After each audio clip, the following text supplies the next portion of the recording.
I like the world of real estate photography because some of the times I go in, I might shoot a house for you. It's vacant. I don't have to deal with a single person. I might be listening to a podcast or like listening to music. I want every realtor that I've represented for them to be like, man, that was great. So the transition, did you go away from weddings into real estate? Are you still doing both much? Or what does the business look like now? I would say the business, the heartbeat of it is still, I guess, just Jamison Skinner photography would be like, I guess, weddings, if you will, and portraits and stuff like that. You mentioned AI, so what are you seeing, the next 5 years? In 5 years, still doing the photos, still doing the videos, especially on a wedding day, because it doesn't really matter how good Apple or like any company, how big or amazing these cameras get. I'm like, I love it because I get to use them for my work. Maybe it will be a phone one day. And it wouldn't even matter if one day I'm taking pictures on my phone, that'd be crazy. That would be wild. Welcome back to another episode of The Flip Side with Blake Schultz. I've got my buddy Jamison Skinner here. Thanks for being here. Yeah, let's go. So this is gonna be a little different because a lot of times we talk. I guess we're gonna talk real estate today, but a lot of times my guests are either realtors or active investors or whatever. But you're coming from you're in the real estate world, but more from the I guess service side as a photographer. Yeah. So you shoot all the properties for me, best photographer out there. Thanks for all your work. But before we dive into all of that, we've known each other for a long time, but it's kind of crazy. But I don't know a ton about you, honestly. Like we don't hang out a ton, but we talk probably weekly at least, right? So I know you as a photographer. I know you as just an animal in the gym. Bluff Park resident as of somewhat recent, right? As of the last almost 2 years. Yeah, it's crazy. Love that. But are you from Birmingham? Like, give me take me back. Let's give a little intro as far back as you want to go. So from Spartanburg, South Carolina, Greenville area, to the upstate of South Carolina, and then both my parents went to Sanford. My sister went to Sanford. Okay. I have an older brother who lives in Indiana with his family. My sister lives in West Homewood with her family as well. But so I went to Sanford, and that's essentially the time in my life where I met my wife. And so my background in photography, video world, I really just kind of it was going into somewhere, I think going into my senior year at Sanford. I got asked by somebody who worked at Sanford who was a secretary in the communications department. She had just seen some of my photography. She's a really sweet lady named Allison. I love her, still love her to this day. But she basically just kind of said, like, I've seen some of your pictures. Like, I'm still a photographer. And she's a good photographer. And she was like, I have a friend who's getting married. Why don't you, like, I'm going to ask her, show her your work and see if she would want you to shoot it because she doesn't have a big budget. Just shoot it. Like, you should just try it for free. I was super young, so I was like, that's kind of crazy, but all right. So I shot it basically for free. Ended up getting I think she tipped me and my buddy Logan Dillard. He was doing video at the time. I think she tipped us like $100 each. So you're like, hey, and then I was like, the time when you're that young, you're like, let's go. I was like $100. I was like, okay, cool. And then from there, I was just kind of like, maybe I could make this a business because I enjoy photography. And from there, I just kind of decided to immerse myself in the world of portraits, so weddings and just portraits of people, and that's kind of how that whole thing started. Fast forward a little bit further down the road, not even a year really, or I guess around a year. That's when I would have met my wife. I got hired to be a worship pastor part-time at Liberty Baptist. I know that. Yeah, so Liberty Baptist. So they were launching a contemporary service off just in a little chapel. So they were basically just live streaming in the pastor, and they wanted to launch that service. And so that's where I met Lindsay Kate, my wife. She sang and played piano. And we really just were great friends for a couple of years. And then after a couple of years, it turned into a little bit more friendship. And then around, I guess, 4 years, a little short of that being at the church, we decided just to kind of we got married. To go back, but just kind of decided to go full time with the business and get plugged into a church in Birmingham, a little closer to where we were living in Homewood at the time. And then, that's kind of how photography started. And then from there, wait, before we skip over that, please. So do you sing? Do you play an instrument? Yeah, so I do. Most people don't know this about me. I feel like at least in Alabama, most people don't. People from I guess when I was younger, in South Carolina know that. But so my dad's a worship pastor.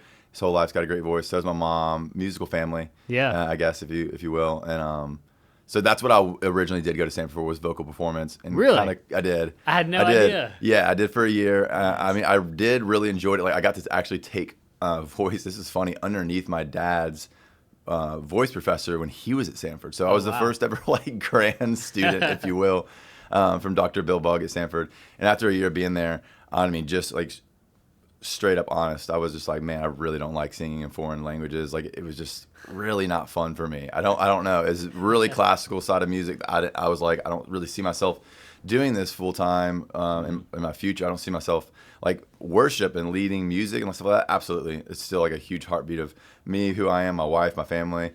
We still love leading worship and singing together. My wife's got a beautiful voice, and she can play piano and instruments as well. But yeah, that's kind of how that whole thing started. So yeah, I mean, I do. I knew I was going to learn something. Yeah, it's kind of funny. All right, cool. So that's awesome. I love I love that because I played trumpet in 6th grade, and so I don't know anything about music. And 3 years ago, I was like, I'm going to learn piano. Did you? And so every Tuesday now I take piano lessons. Let's for go. 3 Who are years. you taking from? A guy named Chadwick McDonald. Where are you? So I started. He was at Mason Music. Mason.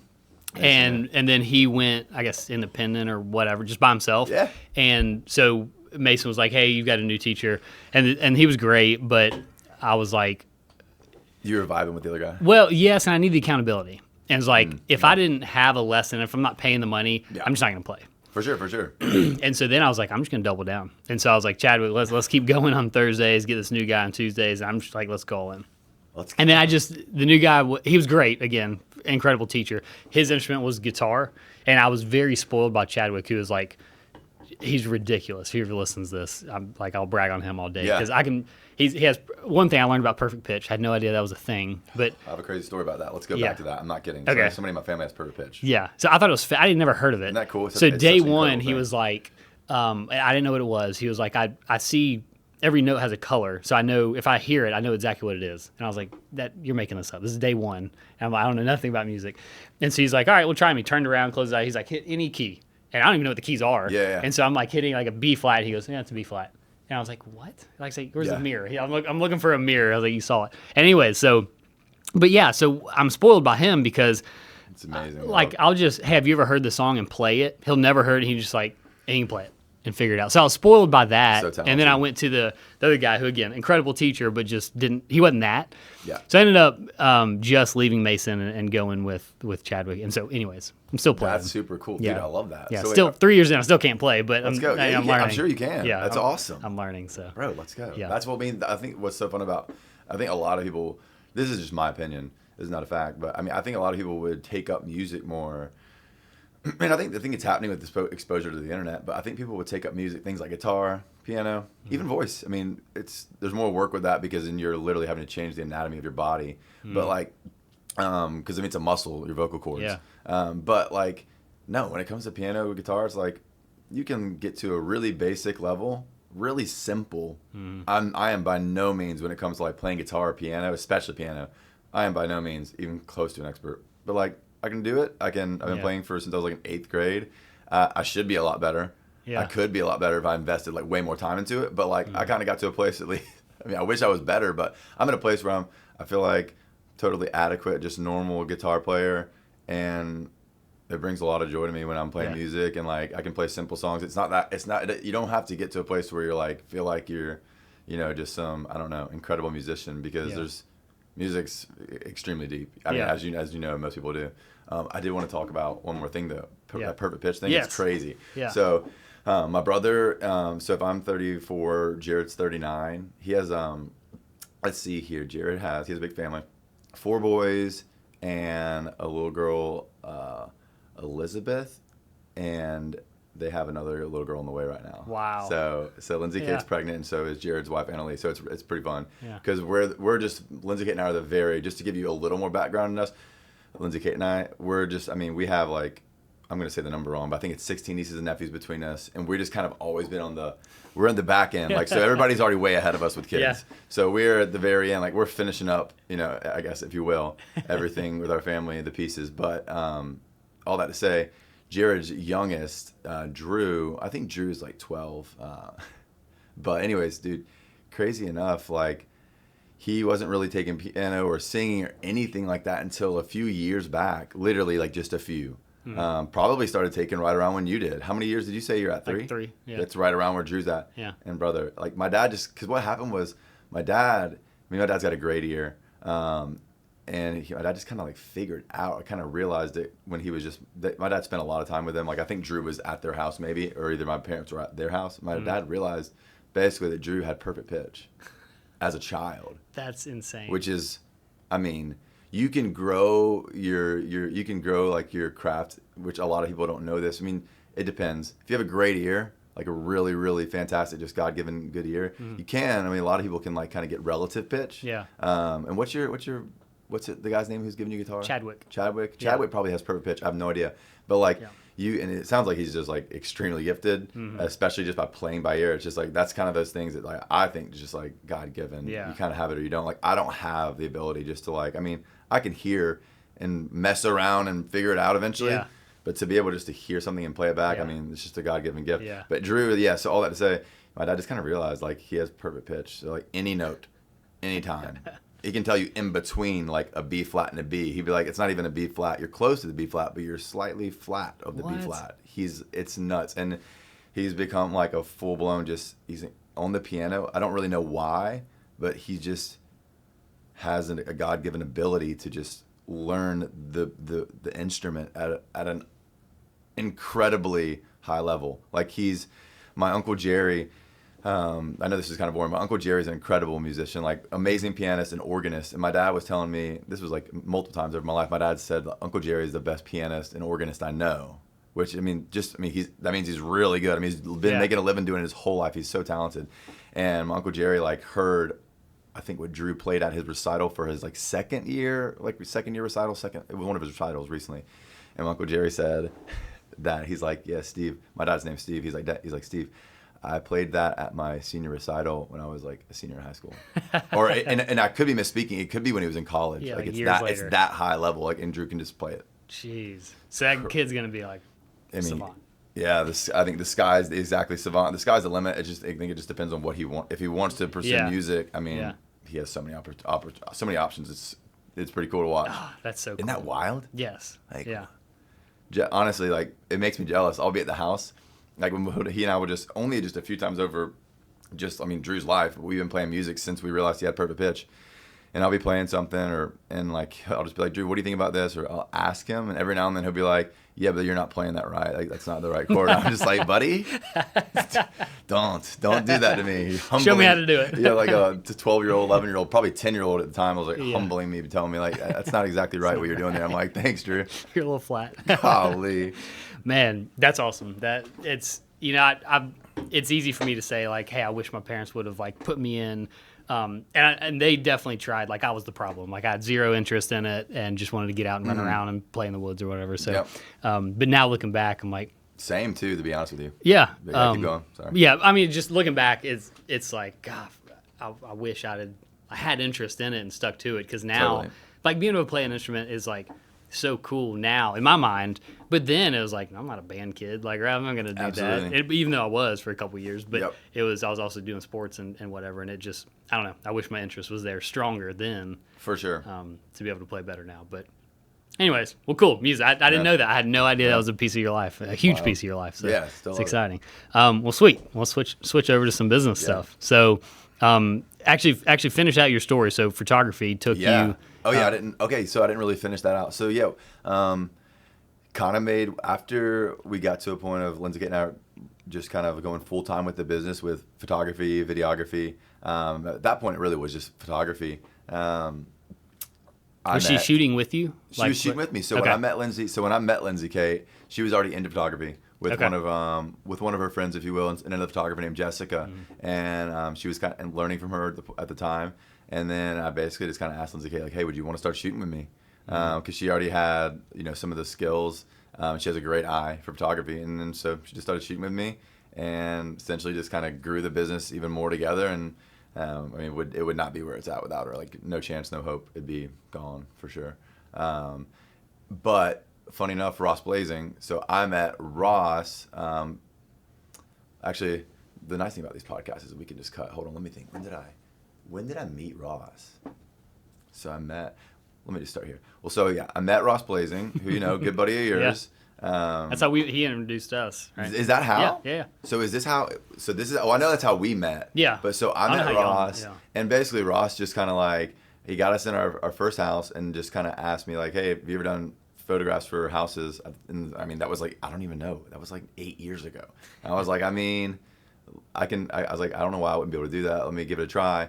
And I remember he just like kind of asked, like, he was like, just don't do it artsy. Like, don't be like doing stuff like out of focus and certain. I was like, okay, I think I get what you're saying, because he said he had a buddy who tried to do it and was like putting certain things in focus and like, you know, trying to make it look artsy, if you will, which was funny. So that's kind of how the whole thing started. Ross, I started shooting with him and just slowly went from shooting on the wrong lenses, all the stuff that I could be doing kind of wrong, to like just slowly figuring out like, okay, how do I make this work? This is not like the portrait world of, you know, people. And then I just slowly, honestly, met you, met some other realtors, and then just kind of like, I mean, and like all thanks to like just, you know, good friends and people that just want to refer me like you and other realtors like Ross. I just slowly kind of, I guess, just grew my craft in real estate photography the best the best I could. I'm still doing it right now, just trying to kind of slowly every day figure out how can I make it better for you and for all the realtors and people that I work with, and as well as like y'all's clients. I want to make the whole experience for them fantastic. I don't want to just be, that's kind of like, I think what I've enjoyed about it is I do like working with people. I've realized a lot over the years. But yeah, it's nice. I think I like the world of real estate photography because some of the times I go in, I might shoot a house for you. It's vacant. I don't have to deal with a single person. I might be listening to a podcast or like listening to music. I go in, drive there, do the video, photos of the property, whatever, and then I'm out. But I also might go into, you know, a house where it's a mom and a dad that has like a newborn child, and I get to be, you know, do my best to just serve them, make, you know, my time there at the house as laid back as possible, as easy, and to represent like the realtor, y'all's brand, and honestly, just like be kind to them, love them, and like leave them with just a, you know, I guess a good taste in their mouth when I leave. I want every realtor that I've represented for, you know, for them to be like, man, that was great. That photographer was super nice. I thought it was good. And I think in a lot of home sellers, or like, I guess the sellers' minds, they think, you know, when maybe a photographer's coming to take pictures, like, okay, this is going to be like when the charter guy comes out here, you know, going to be like whatever, fixing the internet. So my goal is to not make it like that. My goal is to make it like, hey, I'm popping in for 15 minutes to an hour max, depending on what all I'm doing. And I'm going to hopefully just brighten your day a little bit, and hopefully give you something at the end of this when you do sell your house. Hopefully it'll be like pictures and a video that you and your husband might be able to love and look back at down the road and be like, oh yeah, this was our second home that Blake got us in, and then he sold it. And like we have memories of that, you know what I mean? Yeah. So it can go a little bit deeper than just like pictures up on Zillow, a video just for content to get your house sold. But I mean, they can be, I think that's another thing that I've slowly started to like with real estate photography and stuff. It's like, especially with certain home buyers, but just knowing that like the photos and the videos that I'm making for them, like it's a little memory, that's something that they can look back on the same way that my wife and I did and still do at our old house, you know, 1532 in Homewood. So I think that's been kind of a fun part of I guess just the real estate photography business, like that side of it. I've enjoyed the past couple of years. Yeah. Well, and one, this actually makes a lot of sense with your kind of ministry and worship background, because it's one thing we've talked about in our small group a lot is like, how do you go out and be kind of the hands and feet of God and not preach at people, but and it really, in my mind, it comes down to just how do you treat people, and that's very evident in exactly what you just said, is like, how can you go in and just be a light or be a positive influence in someone's life, regardless of what they have going on? Because most of the time, almost all the time, you're shooting houses for people who are moving, and moving's stressful. Yeah, so a lot of times, emotions are high, right? Maybe you're on the front end, so there's a lot of excitement as well, but there's there's a lot of emotion that goes into it. So I think you do really well at that. I appreciate that. So the transition, did you go away from weddings into real estate? Are you still doing both much, or what does the business look like now? No, that's a good question. And I feel like just for you and any, entrepreneur, whatever you want to call it, somebody who's just trying to make a buck day by day. But yeah, no, so still, I would say the business, the heartbeat of it is still, I guess, just Jamison Skinner photography would be like, I guess, weddings, if you will, and portraits and stuff like that. So yeah, I mean, like this year we're pretty much booked out. Like we try to just stop at 25 weddings a year. So we're kind of right at that line right now, which is great. Like we're super pumped about that. Like praise the Lord. But so, and that's good because it does give me opportunity now. That's kind of like, at least for right now, one of my goals I have is well, I'm going to focus on real estate as much as I can on growing that side of the business because the Lord has already kind of helped at least the bread and butter of the business side, the weddings, the portraits, get to a place to where I'm like, okay, that's good. We'll be all right. Let's see if I can kind of grow this area in the real estate side of things. So it's still just, I guess I would say a business inside the business, but I'm just really trying to grow in it personally, just like as, I'm a photographer and a videographer. I'm just trying to hone my craft in a better way and just like everything that, I touch and put my hands on would hopefully just get better every time I do that. So yeah, that, and then that's pretty much it. Yeah. So I would say, the main part of the business is still portraits, but I'm really trying to grow the real estate side of things. Just really, I think, because I've grown to really honestly enjoy it a lot over the past few years. I really have, because I still get to work with people a lot, which I think that's a little part of growing up is realizing like I'm in my mid 30s almost, I'm 34, and you're still figuring out like what is it about certain parts of my job that I love that I don't love, like what gets things going for me. And I love working with people. I mean, there can be times where I'm really frustrated that I'm working with certain people, but for the most part, and that's the goal, is like if when that happens to people, it's like, well, hopefully the people that you don't like working with, not in a bad way, but hopefully I don't have to keep working with them, and hopefully they'll find somebody that'll be a better fit for them. But for for the most part right now, portraits, real estate, and there's always like some other, like I know how busy you are. There's always other ideas turning, always other wheels and ideas going that I'm like, what could we do that might be another business inside the business? Yeah. Have you found, because shiny object syndrome is something I talk about a lot that I have a problem with and go in 10 different directions. Have you found a good way to kind of quiet that so you can just head down and knock some stuff out? Or do you chase every single one of those and just see what happens? And when you say, those opportunities are like shoots? Yeah. Could you specify, like, are you saying inside of real estate? Or are you saying inside I'm saying if someone came to you and said, hey, I want you to start shooting for exotic cars, and you're doing headshots, you're doing portraits, you're doing real estate, you're doing weddings. You're like, is that something you say, I'm going to get into the shiny car business or is that whatever, and get into that? Or it's like, you know what, real estate's more than a full-time job, and I've only gotten 5% into that. Do you ignore the shiny object? No, that's a great question. That's still. That's still like a balance and something that I have to work out in myself, because I think, at least the way I'm wired, and maybe I think a lot of people that just kind of own their business, you kind of like to have your hands in a lot of pots. And I do, but there's definitely over the years, I'm still doing this, figuring out and you've gotten really good at this, I've noticed, but like figuring out what can I take on, what can I not take on right now? Like what's going to be too much and it's going to either burn me out, or like what could I just give to somebody else for them to do to like help, the whole ship run properly, if you will. But that's a good question. And it's funny you say like exotic cars because you don't even know this, but a previous client of yours, and we'll talk about it later after the podcast, but they came to me and they were like, hey, just because like I had shot their house, they're like, we love how the photos turn out. My dad is trying to sell his really nice old car. He's like, and they were just. This is one of my clients? Yes, this is one of your clients. I'm really? telling the truth. Yeah, I promise. And they were like, would you? Can I give you my dad your contact and so that you can maybe shoot his car? He's looking to sell in the next few months. Oh wow. All that to say, I was like, absolutely, of course. Like, give him my number. Gives me a call. We go back and forth multiple times. Which is fine because I just kind of gave him a quote like, hey, this is what I'll shoot your car for. It's not a big deal. Wasn't super high number at all. And we went back and forth for quite a while, probably, I'm not exaggerating, like 6 months, because he was having some health complications, things like that, on when he could pull the trigger on actually getting the photos done. And quite a while has gone by. I still haven't done the shoot, but it's funny. Because honestly, I just wanted to tell you that story because it all kind of goes hand in hand of whether it's networking, all these things, taking on a shoot, they're like, well, should I even do this? Is it worth my time? Is it worth the investment? But that's a good example. Like things like that, like sure, I still do things like that, but there is a level, like I will take on just a random shoot, mainly because I really do. I want to be a specialist in certain things, but I still like to be a jack of all trades, which I know you're similar in that. Like you have so many hobbies. You're good at lots of things. I like to be that way as best I can.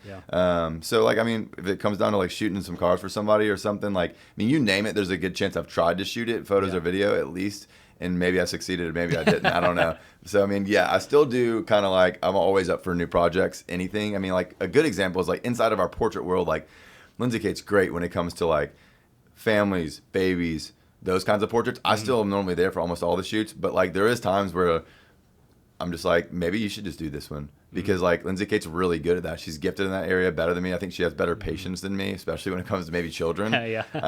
Although I love kids, love children. But like, I mean, there's certain things that like, instead of like maybe if it's like a maternity shoot or anything, Lindsay Kate might just take it because she's obviously a pro, and I think she has more patience than me. Yeah.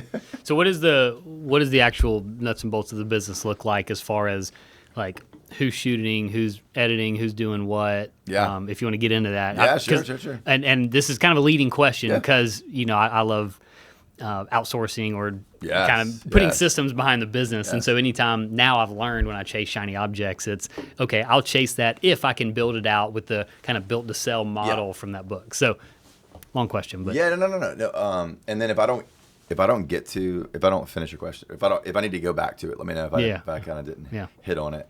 I guess. So structure wise right now, and for the most part, on a wedding day, or like, let's just start with a wedding day. A wedding day would look like, if we're doing just photos, then like I might be I might be like the primary head lead photographer. Lindsay Kate and I'll both be there. And for a wedding day, like it might look like we both go meet the bride greeter in the morning. We already obviously know the couple, and have already ideally like had multiple consults, hung out with them, done an engagement session, gotten to know them a bit. But then we get there, and then like I might split, go with the groom. Lindsay Kate might stay with the bride for a bit. It's usually just two shooters, I guess. Just us two, typically. Yeah. That's kind of like what we've seen that works best for us. And I think this is something that's like in the wedding world an interesting topic to talk on, because for us, we've just kind of seen. For our company, less is more. The less people involved on a wedding day that you can get away. Like, I think that's for us and our clients, that works best. Like, so yeah, on a wedding day it would look like, especially let's just say we're doing video too. If we're doing video, then Lindsay Kate might take over like kind of the primary photographer, and I'll be switching back and forth to video. I mean, and it's essentially cameras really similar to like what we're being filmed on right now. It can just simply slip over to video with a click of a button. Okay, so you're not swapping out gear. I might be on a gimbal. I might not be. I might be hand holding it, but normally I'm on a gimbal. Switch it over, or like grab another camera, and so like it's a little bit of back and forth throughout the day. And I think. And yeah, that's kind of how we do that. So like I'll be switching mostly throughout the day to video some and carrying the weight of most of the video. But Lindsay Kate does too. If there's a certain part of the day, whether it's like I need to be with the guys off site on getting ready photos, or it's just kind of like crunch time and there's a window of like these shots need to get done, I normally would just tell Lindsay Kate like, hey, can you grab these shots? And then she's like, yeah, you can grab them, no problem. And I do think that's just mainly because we've been working together now for like 11 years that we just know each other so well. You know what to hit. She kind of knows exactly what she would need to be filming, even if I didn't say it. That would be the goal, and that's kind of like where things are at in an ideal world. And so yeah, that's kind of like what a wedding day would look like as far as photo, video. And I mean, there's been times where maybe bigger, huge weddings, or just maybe a bride who booked a bigger package or really just wants the biggest production we can, then like we might bring in like one of our associate photographers, a buddy of mine, Frank. He's really, really talented. He's been working with us for like 10 years too. But like, so I'll bring him into weddings when it's like, hey, we just want a video guy there the whole reception, or like, I mean, it could just be there the whole day, but normally it's something like that. Somebody to come in and just get all that all the extra shots, content, stuff like that. But that's kind of like, I guess, what a wedding typically looks like. And then on the back end of things, right now we just kind of have it to where it's still pretty much manual, if you will. But by what I mean by that is we're not really yet, and we could. I mean, like to an extent, we are some like using AI, like just to like cull and edit. But like, yeah, I mean, a lot of photographers nowadays, most people don't know, are using like things like AI to edit, which is, I mean, like we've been doing that for a long time, essentially. I mean, but like it's gotten to a pretty crazy place now. So like right now, it's looking like Lindsay Kate will go through the whole wedding photos. It might be 3,000. And she, brings it down to our 700 best, 800 best, whatever. Just kind of depends on what the client purchased from our package. And then I'll do the editing photo. And then like she honestly does a really similar process for the films. Like she'll cull the films. And Lindsay Kate actually has her hands all over the films for the most part. And that's something that I think we're going to like work really hard on this year. But is the video side of things. But like it would be Lindsay Kate culls those videos as well. And then like I kind of like together as a team, we stitch together, color and edit the highlight films. And obviously there's a lot of more like things that brides or clients can add on that I haven't talked about, but there's no real reason to, I don't think, if that makes sense. I think that gives you, did that kind of answer your question? Yeah, it does. I'm curious what the background looks And like, because I imagine there's 10 times the amount of work after the wedding or after the shoot to get it ready versus just actually showing up and shooting. Yes. Right. Yeah. What do you? So you mentioned AI. So what are you seeing? I mean, the next 5 years, is a lot of that going to get replaced? I mean, no one AI is not going to replace you clicking the button. Yeah. But from there on, what's going to happen? Man, that's such a good question. I mean, I should come back next week and we could talk about this stuff for just a day. Yeah. We could maybe just get breakfast, lunch, and dinner. Yeah. I mean, because I could talk about this for hours, just mainly because. So tell it to me in a couple minutes, like I'm 5 years old, because I don't understand. No, of course. I mean, when it comes to like, where do I see it in 5 years? Gosh, I mean, I don't know right now. So yeah, a lot of photographers, and hopefully this kind of answers your question. I mean, in 5 years. Yeah, the goal would still be, especially, and maybe this will help give clarity to your question, especially on like the wedding side of things and important portraits, and even in real estate. Because I know, especially like you, a real estate agent who's like, how important time is, right? There's only so much time in a day. So, I mean, like, I do see like me in 5 years still doing the photos, still doing the videos, especially on a wedding day, because it doesn't really matter how good Apple or like any company, how big or amazing these cameras get. I'm like, I love it because I get to use them for my work. But it doesn't really matter how good they get, especially like on a wedding day per se. I mean, like when it comes to certain topics of photography, of course, like these phones have just done amazing things, but taken away lots of jobs too. You know what I'm saying? But on a wedding day, it's the clients that Lindsay, Kate, and I want to work with are clients who are willing to pay people to not have a phone on the wedding day, on the most important day of their life. You don't want, your Aunt Sally or your cousin, or I don't care, like somebody who's you've paid with a phone. You want them to ideally be paid to have a professional camera, and maybe it will be a phone one day. And it wouldn't even matter if one day I'm taking pictures on my phone. That'd be crazy. That would be wild. It's not impossible, that's for sure. But if that's where the things got, if that's where like technology got to, I would be all for that. Because then it'd be like, sweet, I have way less gear to carry around. Let me take my phone. But so I think I'll still be shooting, editing, that side of AI. I have no idea. As long as I can still kind of put my spin on like, this is what the photograph or this is what the frame in the video should look like, the color, the movement, as long as I can still get my hands on that and make things easier with automated like systems like AI, I'm really okay with that. So that's already here. It's been here for a while, but it's gotten to where it's like, instead of taking a couple hours or way more to cull down 3,000 photos, I can take a few minutes. Right? Okay. Yeah. It's crazy. Like that's bananas. Yeah. That's bananas. So I cull that down instead of spending seriously, for me, it would to cull 3,000 photos, because I really am wired super ADHD. I just really have a hard time sticking to one thing. You probably already hear it talking to me. Just like that, I lost my train of thought. But all that to say, I don't. Hold on, wait. What was I talking about there? So to cull down 3,000. Yeah, pictures. Exactly. So perfect. So yeah, because I'm like, to cull down 3,000 photos for me would take like 5 hours. For Lindsay Kate, it'd probably take like an hour. Like really, she's that much more efficient than me. She can just like lock in, just go through. And whereas me, I look at it, I'm like, oh man, I probably need to fix that. And then before I know it, I'm like, why have I been fixing this? There's nothing the goal isn't to fix. The goal is to cull, and then we fix. Yeah. So she's way better at that than me. So but you think AI will take her hour down to a couple minutes? It already has. We don't really okay. implement that, and we should. This year we'll start doing it, because essentially AI, to an extent, I've been a little weird about, because I don't want it to take away like the art of what product. I do. Yeah. But as far as culling, no, like we're doing that. They're going to implement that this year. It's been around for a while, and it's extremely helpful, because it means I don't have to work.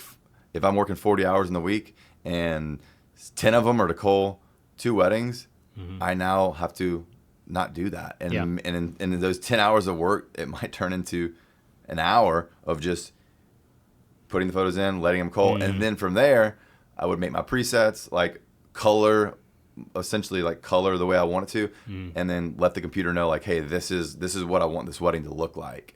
This is the exposure. This is how I want the greens to look. So they can apply that across the board. Yeah, apply that across the board. Cool. And then like in every photograph, I want you to fix the skin tone slightly to like look like this photograph. Because I know I know over here in direct sunlight, it might look like really overexposed if I put that edit on there. But I want you to bring the exposure back down, so that the skin and all these things look right in the way I want it. And all that's automated. And that can be automated too. Yeah. You have to know how to go in and, color and do all the things to tell the computer, like, I want it to look like this. Essentially, you do. At least I will do it that way. There are like just presets you can click and be like, oh, click around until you think you like the way it looks. I won't be doing that. And I think probably a lot of photographers don't do that, but there's a ton that do, and that's okay. But for me, it'll just be like automate the cull system, figure out the way I want it to look, and then kind of let the computer make that a lot faster. Yeah.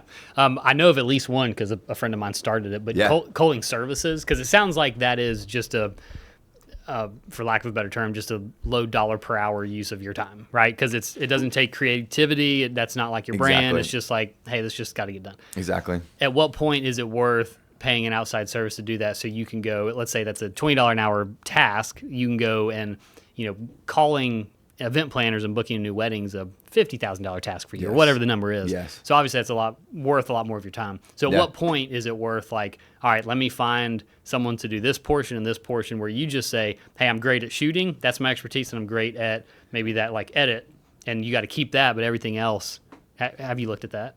No, that's a great question, especially for me, because I mean that's kind of like that's kind of where I'm at a little bit. I'm trying to figure those. I mean, I'm trying to figure out answer those questions. So I would say right now, because I do have, like, for example, actually I didn't tell you this. I know you know this, but yeah. So I do have an editor who edits for me as far as my real estate stuff. So when it comes to that, I do have. That stuff squared away. Basically, essentially, just like I know you do this too, but I have a guy who edits for me somewhere else in the world, edits in the Philippines. So essentially, hey John, when I give him the photographs, I'm going to bed. He's essentially waking up for his day to work. So then when I wake up, his day is finishing of work, and my photographs, my photos are there edited. So when would it get to that point with more stuff in the real estate world and weddings? For now, to answer your question, like in the real estate, like whether that be like creating a walkthrough tour of a house, a reel of like the highlights of a house, aerial shots showcasing like some land, things like that. I think when I would want to start automating or employing somebody else to do that, it would be once I've let's just say I'm working with you, and we figure out, hey, Blake, what exactly is it that you want for, let's just say, like your classic listing. It's a good listing. Let's just say it's in Bluff Park. We're listing it for $500,000. That's a great house, and it's got a good lot. So I think once I got it down to like working with every realtor, or the realtors I work with a lot at least, and I say like, okay, Blake, for the most part, I think Blake wants a small reel and a walkthrough tour, some aerials, and obviously great pictures of the house. So once I kind of figure out a template, like not a template, but like a look that you like, a look that, mainly that's what's important, a look that you like. Because like when it comes down to videos especially, there's so much, a little bit of just the nuance of just style, whether it's the song or whether it's maybe you don't like when the video does the fast forward. There's all kinds of different ways to make videos. So I think once I kind of figure out this is what this client wants, and I know, and I have a really good structure to it, which hopefully will be in the near future, sooner than later. And then I could find somebody to say, hey, this is kind of like what I'm looking to do with this product every time, but it's obviously going to change, but it's going to be similar. Once I get to that point, I would love to start kind of like implementing that. And honestly, you and I, the more conversations we have over the years, hopefully some of those changes will be implemented in the next year or two, and then we'll talk about that more. But that's kind of like, at least to answer your question, I think that's kind of like when those changes would make. Because right now I'm still really enjoying making the videos. I've been doing it for years. But when it comes to like real estate stuff, I'm still enjoying kind of figuring that out, at least for my branding and what I like and how I shoot houses and properties or whatever. I'm still figuring that out, and I always will be. I always will be, and trying to get better. But I think hopefully that kind of answers your question. Yeah, it does. Well, and it highlights a point that I didn't mention, but if you enjoy what you do, it's not all about the money, right? And Absolutely. So you don't want to outsource all the things you love to do and just be stuck with something that makes you unhappy every day. Yeah, for sure. Right? So if you found your sweet spot and everything that you don't enjoy, you are hiring out or not doing or diverting away from, then you're there, for right? Sure. So my question was not, hey, change your business. Yeah. But Oh, yeah. Right? No. But it was just, I love putting people, in the right seat on the bus. And so encouraging that and just seeing other business owners do that, which you're doing it super well, is I love that. That's the fun part of ownership. No. So, and also, but I do want to say this just so this has a chance to be on the episode anyways. But dude, seriously, like I mean, I can't thank you enough for just taking a chance on me years back and sticking with me, letting me, help take care of you and your clients, photos, videos. We've done, I've done so much work for you over the years. So like, hey, you give a good product. So keep thank you. Yeah, absolutely. It's a testament to what a great job you're doing in your field in real estate. Clearly, because you would not be as busy as you are if you weren't doing an excellent job. So like, I thank you. My wife thanks you. My daughter thanks you. You're helping put bread on our table, food on our table. So I really do appreciate it. And I'm excited for more conversations down the road because I kind of love this stuff. It's kind of nice just to get away and honestly hear other people's thoughts because I feel like it's always really helpful for me. Sometimes I can get trapped in my own brain and think I have to figure this thing called life out. But it's good when I have friends and other professionals like you to give me good insights along the way. Yeah, I've mentioned the mastermind I'm in a couple times on just other podcasts and other platforms, but I've heard you talk about it. Yeah, once a week. I enjoyed it. It's different, and what's cool about it is it's not just real estate guys. There's an outsourced accountant, there's a photographer, there's other industries, and that's the cool part about it is we get insight. Like they give opinions from just a 30,000 foot view outside lens because they don't know real estate like I do, so they're not like they wouldn't give the same opinion as another agent would, or me kind of looking at your business like I don't even know what culling means, but you're talking about it. I'm like, okay, that doesn't sound like it's something that Jamison needs to be doing. So right, so I'm gonna give you that opinion, but you're like, you don't even know what I'm talking about. That's amazing. No, I remember that. It's actually funny you said that because the first time I heard culling, this is a true story. It's from my business coach. This would have been 6-7 years ago. I got a business coach named Brian Caparici in Canada. He actually reached out to me. Love the dude. He's a baller. Like he's doing great. He developed a whole software that we like kind of help. For a long time we helped run our company with invoicing, online galleries, taxes, everything. He created that, and he's also a photographer, so he's just real business savvy. But I remember the first time he said on I think this was a consult call to figure out if he wanted to work with me and Lindsay Kate. He was like said the word culling. Oh, he's like, okay, Lindsay Kate does the culling, and I'm just sitting there on a Zoom call what the heck's that? I was like literally. What'd you call her? You name dropping my wife. No, I literally didn't know what the word culling meant, which that's a shot at my vocab. My vocab is not that bad, but apparently. So that was funny. At the time, I did not know what culling meant either. Yeah, that's funny. The only reason I know is because actually from that mastermind, the guy I mentioned, a friend started a culling business. I don't know, wedding post house. Have you heard of that? I haven't. I'm going to look into it after this though. But that's they take that part out away for he's a wedding. That's a fantastic idea. Yeah, so he's a photographer. But he would shoot. He travels the world. He shoots like the 1%. Anyways, love that. Shout out Brady. So anyways, so he started that business out, and it derived from that mastermind. Like someone was like, you should start that as a business 2 years ago, and he did. That's fantastic. And now it's like blowing up. Oh my gracious, I'm jealous. So that's the only reason I like kind of understand the process. Still have no idea how it all works. But that's fantastic. Yeah, so that's cool. Well, sweet. Well, I know we got to get rolling. We gotta roll. Thanks for being here. Before we wrap up, are you listen to any podcasts, reading any books, just business or not business that Let's think. Shout out? Right now, am I reading any books? I should be reading more books. So, honestly, to answer your question on books, no. Podcasts am I listening to? I think because Lindsay Kate's pregnant and life is a bit crazy, I don't get to listen to as many podcasts as I want and read as many books. If I read a book right now, I'm trying to read the Bible. Yeah. I'm trying to read the Bible. It's because I love reading that book. But all seriousness, I normally listen to my books. I haven't listened to anything crazy or business side of things. That's a goal I should change this year. I'm trying to just be the best husband and business owner I can. And with our baby about halfway along the way. Yeah. That's what I'm working on right now. I love it. I love it. I'm putting you on the spot. Well, thank you for being here. If people want to find out more about you or want to look you up or want to book you, how can they find you? The best way to do it really probably would just be to straight up Google Jamison Skinner Photography. Yeah. Because from there, it'll take you to just the website, which is Jamison Skinner Photography. And then from there, you'll also find things like Instagram. And that's how you can reach out to me. And then, or they can just reach out to you. Cool. We'll link it. We'll link it in the show notes too. So cool. Thanks for being here. Yeah, dude. Thank you, Blake.